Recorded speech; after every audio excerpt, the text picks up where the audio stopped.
Sourate 18. La caverne. Au nom du Dieu clément et miséricordieux. Louange à Dieu qui a envoyé à son serviteur le livre où il n'a point mis de tortuosité. Un livre droit, destiné à menacer les hommes d'un châtiment terrible de la part de Dieu et à annoncer aux croyants qui font le bien une belle récompense dont ils jouiront éternellement. Un livre destiné à avertir ceux qui disent « Dieu a un fils ». Ils n'en ont aucune connaissance, pas plus que leur père. C'est un péché énorme que la parole qui sort de leur bouche. C'est un mensonge. S'ils ne croient pas à ce livre, le Coran, tu es capable de t'anéantir de chagrin à cause d'eux. Tout ce qui est sur la terre, nous en avons fait l'ornement de la terre, pour éprouver les hommes, pour savoir qui d'entre eux se conduira le mieux. Mais tous ces ornements, nous les réduisons en poussière. As-tu fait attention que l'histoire des compagnons de la caverne et d'Al-Rakim est un de nos signes et une chose extraordinaire? Lorsque ces jeunes gens s'y furent retirés, ils s'écrièrent « Seigneur, accorde-nous ta miséricorde et assure-nous la droiture dans notre conduite. » Nous avons frappé leurs oreilles de surdité dans la caverne pendant un certain nombre d'années. Nous les réveillâmes ensuite pour voir qui d'entre eux saurait mieux compter le temps qu'ils y étaient restés. Nous te racontons leur histoire en toute vérité. C'étaient des jeunes gens qui croyaient en Dieu et auxquels nous avions ajouté encore des moyens de suivre la droite voie. Nous fortifiâmes leur cœur lorsque, amenés devant le prince, ils se levèrent et dirent « Notre maître est le maître des cieux et de la terre. Nous n'invoquerons point d'autre Dieu que lui, autrement nous commettrions un crime. Nos concitoyens adorent d'autres divinités que Dieu. Peuvent-ils nous montrer une preuve évidente en faveur de leur culte? Et qui est plus coupable que celui qui a forgé un mensonge sur le compte de Dieu? » Ils se dirent alors l'un à l'autre « Si vous les quittiez, ainsi que les idoles qu'ils adorent à côté de Dieu, et si vous vous retiriez dans une caverne, Dieu vous accorderait sa grâce et disposerait vos affaires pour le mieux. Tu aurais vu le soleil, quand il se levait, passer à droite de l'entrée de la caverne, et quand il se couchait, s'en éloigner à gauche. Et il se trouvait dans un endroit spacieux de la caverne. C'est un des signes de Dieu. Celui-là est bien dirigé que Dieu dirige. Mais celui que Dieu égare, on ne saurait lui trouver ni patron ni guide. Tu aurais cru qu'il veillait, et cependant il dormait. Nous les retournions tantôt à droite et tantôt à gauche, et leur chien était couché, les pattes étendues, à l'entrée de la caverne. Si, arrivé à l'improviste, tu les avais vus dans cet état, tu t'en serais détourné et tu te serais enfui, tu aurais été transi de frayeur. Nous les éveillâmes ensuite afin qu'ils s'interrogeassent mutuellement. L'un d'entre eux demanda « Combien de temps êtes-vous restés ici ?»« Un jour, répondit l'autre, ou une partie seulement de la journée. »« Dieu sait mieux que personne, reprirent les autres, le temps que vous avez passé ici. Envoyez quelqu'un d'entre vous avec cet argent à la ville, qu'il s'adresse à celui qui aura les meilleurs aliments, qu'il vous en apporte pour votre nourriture, mais qu'il se comporte avec civilité et ne découvre à personne votre retraite. Car, si les habitants en avaient connaissance, ils vous lapideraient, ou bien ils vous forceraient à embrasser leurs croyances. Vous ne pourriez plus être heureux, jamais. Nous avons fait connaître à leurs concitoyens leur aventure, afin qu'ils apprissent que les promesses de Dieu sont véritables et qu'il n'y a point de doute sur la venue de l'heure. Leurs concitoyens disputaient à leur sujet. Élevons un édifice au-dessus de la caverne. Dieu connaît mieux que personne la vérité à leur égard. Ceux dont la ville emportera dans leur affaire dirent « Nous y élèverons une chapelle. » On disputera sur leur nombre. Tel dira « Ils étaient 3, leur chien était le 4e. » Tel autre dira « Ils étaient 5, leur chien était le 6e. » On scrutera le mystère. Tel dira « Ils étaient 7, et leur chien était le 8e. » Dit « Dieu sait mieux que personne combien ils étaient. » Il n'y a qu'un petit nombre qui le sait. Aussi, ne dispute point à ce sujet, si ce n'est pour la forme, et ne demande point, à aucun chrétien, des avis à cet égard. Ne dis jamais « Je ferai telle chose demain » sans ajouter « si c'est la volonté de Dieu ». Souviens-toi de Dieu, si tu viens à l'oublier, et dis « peut-être Dieu me dirigera-t-il vers la vraie connaissance de cette aventure ». Ces jeunes gens demeurèrent dans leur caverne 300 ans, plus 9. Dis « Dieu sait mieux que personne combien de temps ils y demeurèrent. Les secrets des cieux et de la terre lui appartiennent. Oh, qu'il voit bien, Oh, qu'il entend bien. Les hommes n'ont point d'autre patron que lui. Dieu ne s'associe personne dans ses arrêts.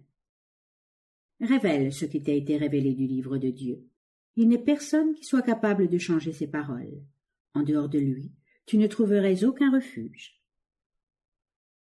Sois indulgent à l'égard de ceux qui invoquent le Seigneur le matin et le soir, par désir de voir la face de leur Seigneur.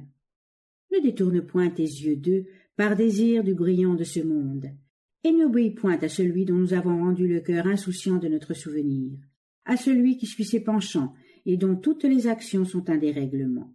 Dis, la vérité vient de Dieu, que celui qui veut croire, croit, et que celui qui veut être infidèle, le soit.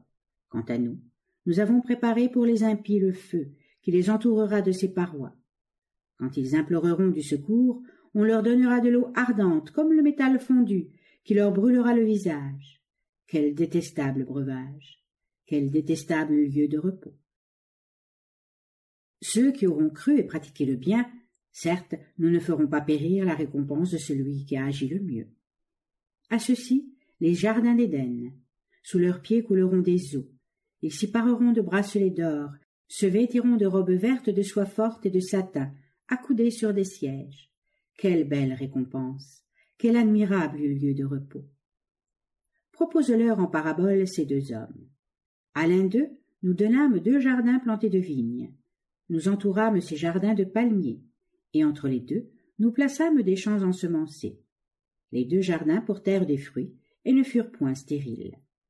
Nous avons fait couler une rivière au sein même de ces jardins.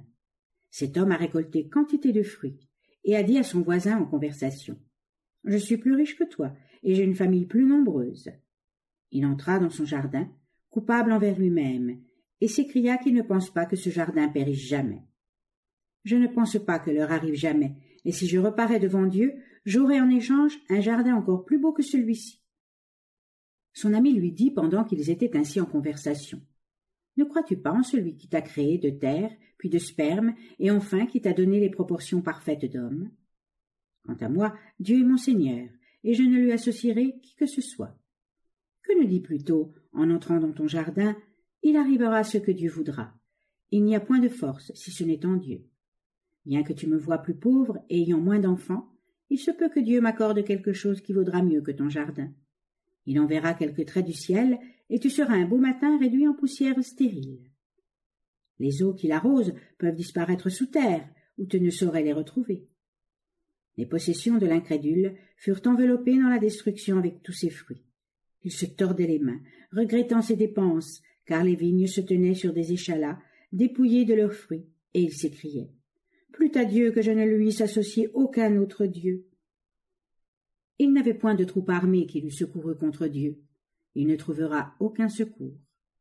La protection n'appartient qu'à Dieu seul, le Dieu vrai. Il sait récompenser mieux que personne et procurer la plus heureuse fin à tout. Propose-leur la parabole de la vie de ce monde.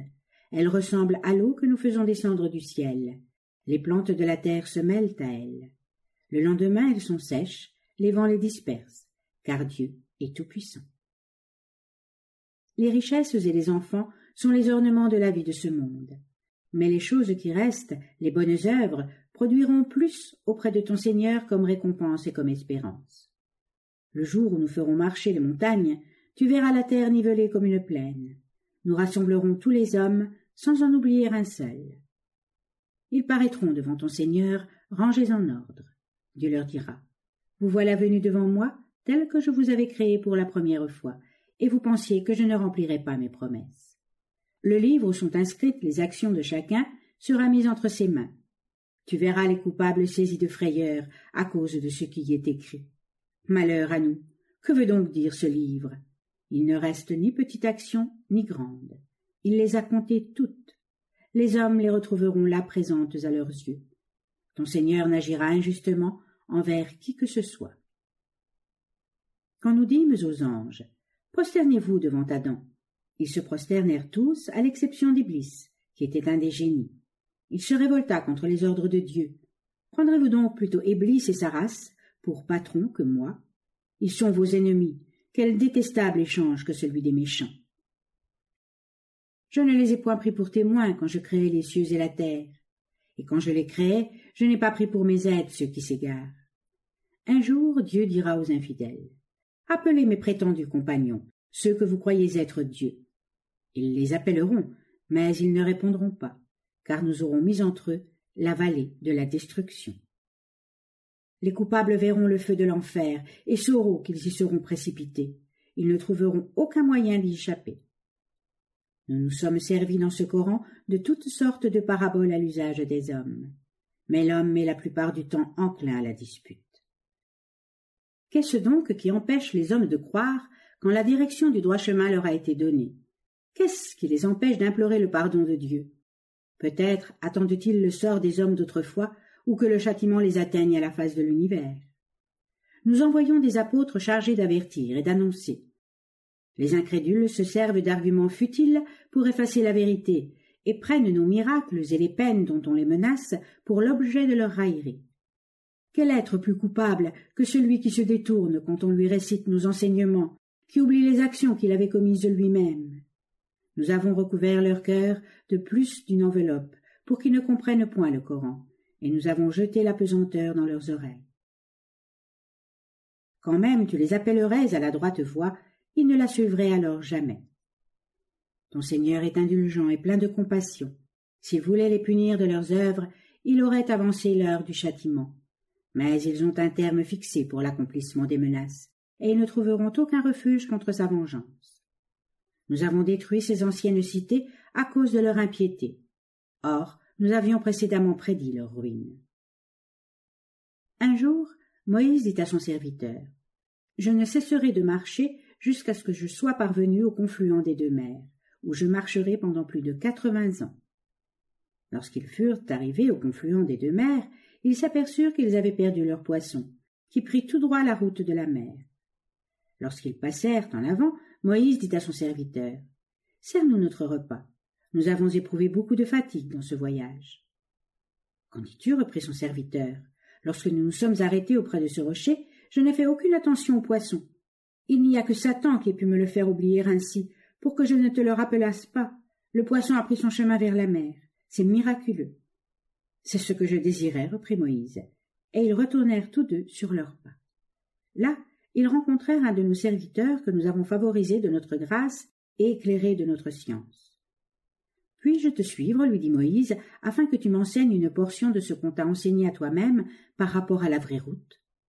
L'inconnu répondit, « Tu n'auras jamais assez de patience pour rester avec moi. Et comment pourrais-tu supporter certaines choses dont tu ne comprendras pas le sens ? S'il plaît à Dieu, dit Moïse, tu me trouveras persévérant, et je ne désobéirai point à tes ordres. Eh bien, si tu me suis, dit l'inconnu, ne m'interroge sur quoi que ce soit, que je ne t'en ai parlé le premier. » Ils se mirent donc en route tous deux, et tous deux montèrent dans un bateau. L'inconnu l'endommagea. « L'as-tu brisé ?» demanda Moïse, « pour noyer ceux qui sont dedans? Tu viens de commettre là une action étrange. » « Ne t'ai-je pas dit que tu n'auras pas assez de patience pour rester avec moi? » « Ne me blâme pas, reprit Moïse, d'avoir oublié tes ordres, et ne m'impose point des obligations trop difficiles. » Ils partirent, et ils marchèrent jusqu'à ce qu'ils eussent rencontré un jeune homme. L'inconnu le tua. « Et quoi? Tu viens de tuer un homme innocent qui n'a tué personne. Tu as commis là une action détestable. » « Ne t'ai-je point dit que tu n'auras pas assez de patience pour rester avec moi? Si je t'interroge encore une seule fois, tu ne me permettras plus de t'accompagner. Maintenant, excuse-moi. » Ils partirent, et ils marchèrent jusqu'à ce qu'ils fussent arrivés aux portes d'une ville. Ils demandèrent l'hospitalité aux habitants. Ceux-ci refusèrent de les recevoir. Les deux voyageurs s'aperçurent que le mur de la ville menaçait ruine. L'inconnu le releva. « Si tu avais voulu, lui dit Moïse, tu aurais pu te faire donner une récompense. »« Ici, nous nous séparerons, reprit l'inconnu. Je vais seulement t'apprendre la signification des choses que tu as été impatient de savoir. Le navire appartenait à de pauvres gens qui travaillaient sur mer. Je voulus l'endommager parce que derrière lui, il y avait un roi qui s'emparait de tous les navires. Quant au jeune homme, ses parents étaient croyants, et nous avons craint qu'il ne les infectât de sa perversité et de son incrédulité. Nous avons voulu que Dieu leur donnât en retour un fils plus vertueux et plus digne d'affection. Le mur était l'héritage de 2 garçons orphelins de cette ville. Sous ce mur était un trésor qui leur appartenait. Le père était un homme de bien. le Seigneur a voulu les laisser atteindre l'âge de puberté pour leur rendre le trésor. Ce n'est point de mon propre chef que j'ai fait tout cela. Voilà les choses dont tu n'as pas eu la patience d'attendre l'explication. On t'interrogera, ô Mohammed, au sujet de Dhu al-Qarnayn. Réponds. Je vais vous raconter son histoire. Nous affermîmes sa puissance sur la terre, et nous lui donnâmes les moyens d'accomplir tout ce qu'il désirait, et il suivit une route. Il marcha jusqu'à ce qu'il fût arrivé au couchant du soleil. Il vit le soleil se coucher dans une fontaine boueuse. Auprès d'elle, il trouvait établie une peuplade. Nous lui dîmes, « Ô Dhu al-Qarnayn, tu peux châtier ce peuple ou le traiter avec générosité. » Nous châtierons, répond-il, tout homme impie. Ensuite, nous le livrerons à Dieu qui lui fera subir un supplice affreux. Mais quiconque aura cru et pratiqué le bien obtiendra une belle récompense, et nous ne lui donnerons que des ordres faciles à exécuter. Dhu al-Qarnayn de nouveau suivit une route, jusqu'à ce qu'il arrivât à l'endroit où le soleil se lève. Il se levait sur un peuple auquel nous n'avons rien donné pour se mettre à l'abri de son ardeur. Oui, il en était ainsi, et nous connaissons tous ceux qui étaient avec lui. Dhu al-Qarnayn. Il suivit de nouveau une route jusqu'à ce qu'il arrivât entre les deux digues au pied desquelles habitait un peuple qui entendait à peine quelques langues. Ce peuple lui dit « Ô Dhu al-Qarnayn, voici que la Jouj et Ma'jouj commettent des désordres sur la terre. Pouvons-nous te demander, moyennant une récompense, d'élever une barrière entre eux et nous? La puissance que m'accorde mon Seigneur, répondit-il, est pour moi une récompense plus considérable.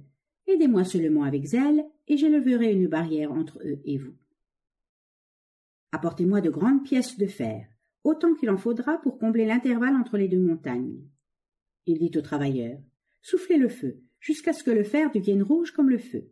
Puis il dit, apportez-moi de l'airain fondu, afin que je le jette dessus. La Jouj et Ma'jouj ne purent ni escalader le mur, ni le percer. Cet ouvrage, dit Dhu al-Qarnayn, est un effet de la miséricorde de Dieu. Quand l'arrêt du Seigneur sera arrivé, il le réduira en pièces. Les promesses de Dieu sont infaillibles. Le jour viendra où nous les laisserons se presser en foule comme les flots les uns sur les autres. On sonnera la trompette, et nous réunirons tous les hommes ensemble. Ce jour-là, nous disposerons la géhenne pour les infidèles, pour ceux dont les yeux étaient couverts d'un voile pour ne pas voir nos avertissements et qui n'auront pas su nous écouter. Les infidèles ont-ils pensé qu'ils pourront prendre pour patrons ceux qui ne sont que nos serviteurs? Nous leur avons préparé la géhenne pour demeure. Vous ferai-je connaître ceux qui ont le plus perdu à leurs œuvres, dont les efforts dans ce monde ont été en pure perte et qui croyaient cependant avoir bien agi? Ce sont les hommes qui n'ont point cru à nos signes, ni à leur comparution devant leur Seigneur. Leurs actions sont vaines, et nous ne leur donnerons aucun poids au jour de la résurrection. Leur récompense sera l'enfer, parce qu'ils ont fait de mes signes et de mes apôtres l'objet de leur risée. Ceux qui croient et font le bien auront pour demeure les jardins du paradis. Ils les habiteront éternellement et ne désireront aucun changement à leur sort. Dis, si la mer se changeait en encre pour décrire les paroles de Dieu, la mer se tarirait avant les paroles de Dieu, quand même nous y employerions une autre mer pareille. Dis, je suis un homme comme vous, mais j'ai reçu la révélation qu'il n'y a qu'un Dieu. Quiconque espère paraître un jour devant son Seigneur, qu'il pratique le bien et qu'il n'associe aucune autre créature dans l'adoration du Haut Seigneur.